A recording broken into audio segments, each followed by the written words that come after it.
అంగన్వాడీలకు కనీస వేతనం 26,000 చెల్లించాలని, ప్రభుత్వ సంక్షేమ పథకాలు అంగన్వాడీలకు అమలు చేయాలని కోరుతూ AP anganwadi workers and helper union ఆధ్వర్యంలో కాకినాడ కలెక్టరేట్ వద్ద 3 రోజుల రిలే నిరాహార దీక్షలను సిఐటియు జిల్లా ప్రధాన కార్యదర్శి చెక్కల రాజ్ కుమార్, జిల్లా కోశాధికారి మలకా రమణ ప్రారంభించారు. ఈ సందర్భంగా అంగన్వాడీ సంఘం జిల్లా ప్రధాన కార్యదర్శి ఏరుబండి చంద్రావతి, జిల్లా కోశాధికారి రామలక్ష్మిలు మాట్లాడుతూ, గత 7 ఏళ్ల నుండి అంగన్వాడీలకు వేతనాలు పెంచలేదని, ధరలు 100 రెట్లు పెరిగాయని, తక్షణమే అంగన్వాడీలకు కనీస వేతనం 26,000 చెల్లించాలని డిమాండ్ చేశారు.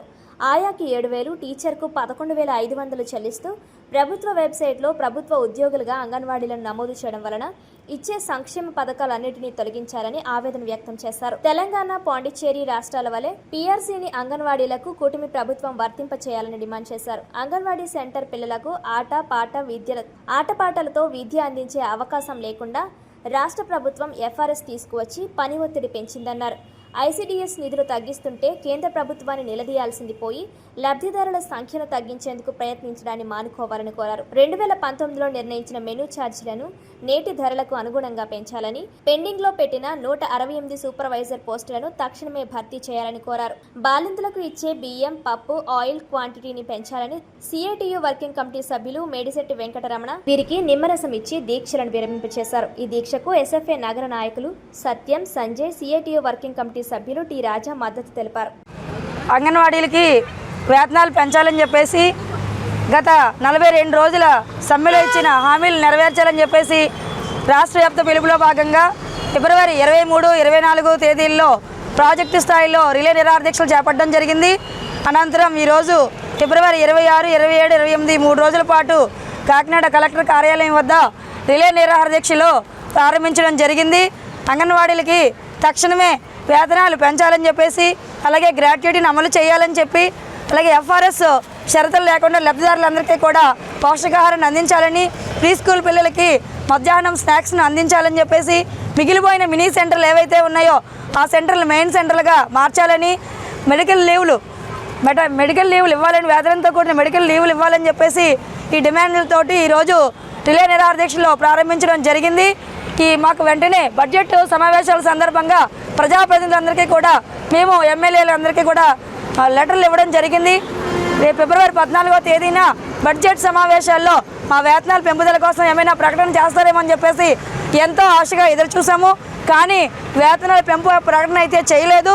కాబట్టి ఈరోజు మేము ఈ దీక్షల కార్యక్రమాన్ని చేపట్టడం జరిగింది. ఇప్పటికీ 28 వరకు జిల్లా దీక్షలు సాగుతాయి. అప్పటికే ప్రభుత్వం స్పందించి వేతనాలు పెంచుతున్నామని చెప్పేసి ప్రకటించకపోయినట్లయితే రాష్ట్ర వ్యాప్తంగా ఉన్నటువంటి 106,000 మంది అంగన్వాడీలు కూడా చలో విజయవాడకి వెళ్తున్నామని చెప్పేసి అందరం కూడా సిద్ధంగా ఉన్నామని చెప్పేసి మొత్తం అందరూ కూడా కదిలి విజయవాడ వస్తామని చెప్పేసి ఈ సందర్భంగా ప్రభుత్వాన్ని మేము హెచ్చరిక చేస్తూ ఉన్నాం. చంద్రావతి, జిల్లా ప్రధాన కార్యదర్శి. నా పేరు టి నాగమణి, నేను జిల్లా ఆఫీస్ బేరరు. మేము గతంలో 42 రోజులు సమ్మె చేసాము. అప్పుడు ఇప్పుడున్నటువంటి కూటమి ప్రభుత్వం అనేకమైనటువంటి హామీలు ఇచ్చి మా టెంట్ల దగ్గరకు వచ్చి మేము వస్తే మీకు జీతాలు పెంచుతామని చెప్పేసి మాకు హామీ ఇచ్చింది. మేము ఆ రోజు సమ్మెను విరమించుకున్నాము.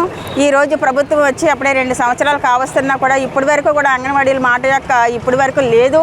అయితే మాకు 2014 నుంచి కూడా ఈ రోజు వరకు ₹1 కూడా మాకు వేతనం పెంచినటువంటి పరిస్థితి అయితే లేదు. యాప్ల భారం ఎక్కువైపోయింది. మేము అనేకమైనటువంటి వర్కులు చేస్తూ ఉన్నాము. ఇప్పుడు 10th క్వాలిఫికేషన్తో ఒక అంగన్వాడీ వర్కర్ వచ్చింది అంటే తనకి ఒక గెజిటెడ్ ఆఫీసర్కి ఏ విధంగా అయితే ఉంటాయో వర్కులు అలా విధంగా కూడా ఈరోజు అంగన్వాడీ వర్కర్కి చెప్పే పరిస్థితి. కానీ పెరుగుతున్న ధరలకు అనుగుణంగా కూడా ఇప్పటి వరకు కూడా వేతనాలు మాకు పెంచే పరిస్థితి లేదు.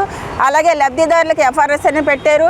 ఆ లబ్ధిదారులు ఉన్నా లేకపోయినా కూడా మాకు ఇక్కడ ప్రభుత్వం నుంచి కూడా వాళ్ళకి ఫుడ్ రావడం లేదు. అలాగే ఏరియాలో కూడా చాలా ప్రాబ్లమ్స్ మేము అంగన్వాడీలుగా మేము ఇప్పుడు పడుతున్నాము. కానీ ప్రభుత్వం నుంచి మాకు ఒక్క సంక్షేమ పథకం కూడా అమలు అవ్వట్లేదు. ఇచ్చి ఈ 11,500 కూడా అనేకమైనటువంటి యాప్ల భారం పెట్టి మాకు జీతం పెంచిన పరిస్థితి. తర్వాత ప్రజల నుంచి అయితే మాకు ఒత్తిడి తీసుకురావాలనే ఉద్దేశంతో ఎఫ్ఆర్ఎస్ పెట్టి వాళ్ళకు కూడా ఫుడ్ని కూడా సరఫరా చేయలేనటువంటి పరిస్థితి ఈరోజు ప్రభుత్వం చేస్తుంది. మాకు తక్షణమే మాకు శాలరీలు పెంచాలి.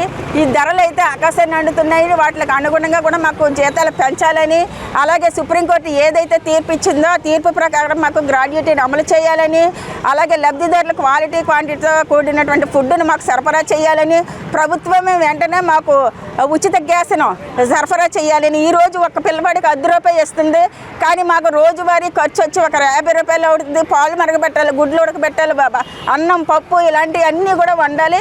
కానీ ఒక్క పిల్లవాడికి ₹10 ఇస్తే రోజుకు వచ్చినటువంటి ₹5 కూడా రావట్లేదు.